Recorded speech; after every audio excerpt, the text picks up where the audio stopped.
Mga kadudes, kapugong biyahero, hulaan nyo kung nasaan ako ngayon. Ito yung pinapangarap ko noon pa lang, syempre. Alam nyo na, nagre-reaction tayo kay Sir Paul. Pero bago ko napuntahan tong lugar na to, syempre nagbigay muna tayo ng courtesy kay Sir Paul Pugong Biyahero na at least mapuntahan natin at ma-experience natin yung mga pinupuntahan nila araw-araw. So finally, nandito na ako ngayon at sinamahan tayo ng isang PB team. Ang iba kundi si Boss Peter Paul. Ayan po. Tayo yung tour guide na yan. Pasyal nga dito sa... Hindi man kami nagtagpo ni Sir Paul dito at least, 'di ba? Napuntahan natin itong lugar na 'to. Yung mga pinatayo niyang bahay dito, ang gaganda. Best experience na narating ko tong lugar na 'to. Ayan, kasama si Peter Paul. Ayan, grabe.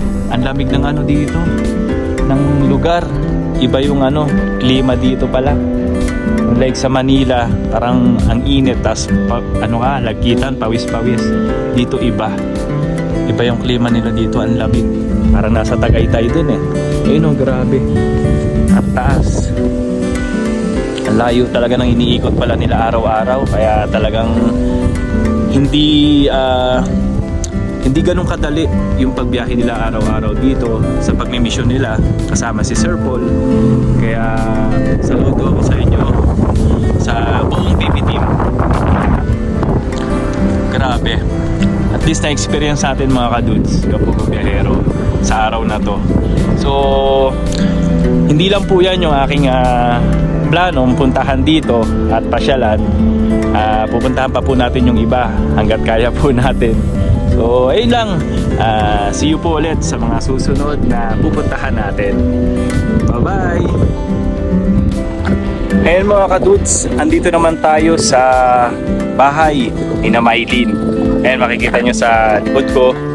Ayan yung bahay ni na Maylin.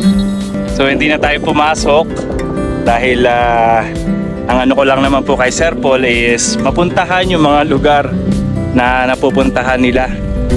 So ayun, karating din sa bahay ni na Maylin. Dito sa may kabila, ito yung malapit lang pala dito yung bahay ni na Chabilita. Sa may kabilang bundok lang. Ayun ang tanaw din dito. Ayun yung pinuntahan namin kanina ni Peter Paul, PB Team Peter Paul. Ayan, salamat kay Peter Paul at sa sinamahan niya tayo dito kahit pa paano. 2 araw lang po ako dito para lang po ma-experience yung mga napuntahan nila. At yun, grabe, ang layo pala. Halos 3 to 4 hours yung biyahe ang papunta dito. Kaya talaga namang napakahirap talagang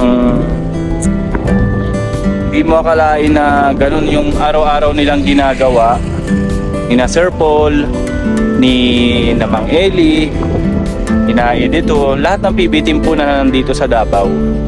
Talaga naman po nakakahanga dahil biruin nyo araw-araw yung pagod, yung sakripisyo na mabigyan lamang ng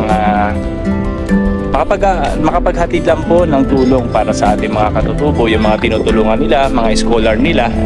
So napakalayo. At least po naranasan natin na nakapunta dito. Dahil po nagbakasyon lang po ako. So next week po babalik na po ulit ako ng Bahrain. So, balik reaction na naman po tayo sa mga pinupuntahan nila. Although pasensya na po kayo at hindi ako masyadong active dahil may trabaho din po. So ayun.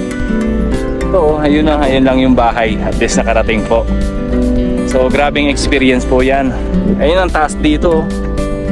Yun yun yung nakikita natin sa vlog.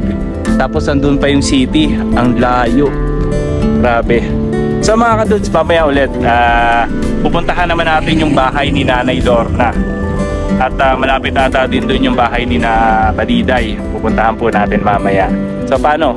See you po mamaya.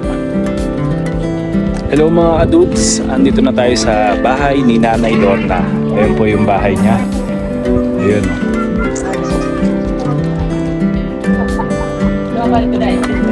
Ayun po ang bahay ni Nanay Lorna.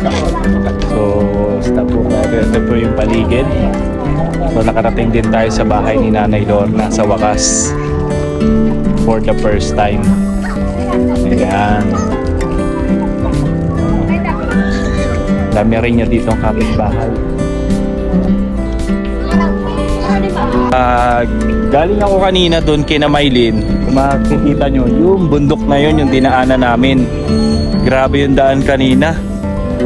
Medyo maputik pero mas matindi daw yun. Sabi ni Peter Paul, mas matindi daw yung daanan na yun kapag umuulan. Kaya minsan hindi sila dumadaan doon. Iikot ulit sila bago sila makarating. Kina Nanay Lorna, halos isang oras mula kina Maylin. So yung bundok na yun yung kina Maylin. Dadaanan kina Maylin. So andito ako sa lugar ni Nanay Lorna. So narating din natin mga kadudes. So thanks God at safe naman yung pagbiyahe namin dito ni Peter Paul.